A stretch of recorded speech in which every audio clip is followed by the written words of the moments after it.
Okay, so this video is going to be just a basic means of giving some feedback for the retraining of your muscles in your leg, specifically looking at the quadriceps muscles and the hamstrings in the rear, looking at the knee to gain mobility and control.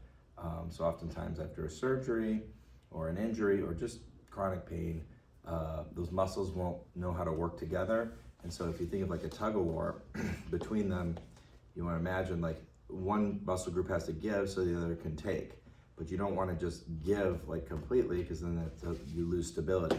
So to maintain control, such as like when you're squatting, you want to maintain the stability. So these muscles, the quadriceps, have to work eccentrically. They have to lengthen as you're lowering, and those hamstrings are likely to kind of take up some of that slack as well to keep stability within the knee joint and allow good fluid motion and control. So I'm going to use the strap here.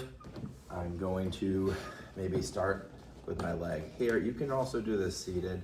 I'm going to take off my shoes so I can slide my foot better. I'm going to put that strap just around my foot there, okay?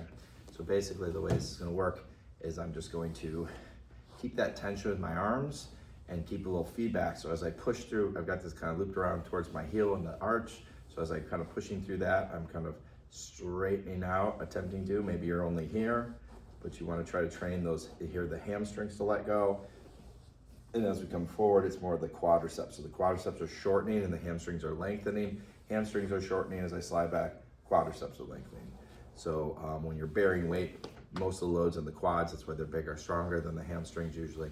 So I want to be able to manage that. So again, I can do that sitting. I can't really see that, so I'm like sliding on the floor, using the floor as a guide. I can do it up in the air. I can do it laying on my back as well. Switch feet so you can see. Okay, so kind of like that, like a leg press more. Or I could go up and not like this, just keep it a little tension. Leg press, more hinging, but keeping tension, pressure, and support. And then lastly,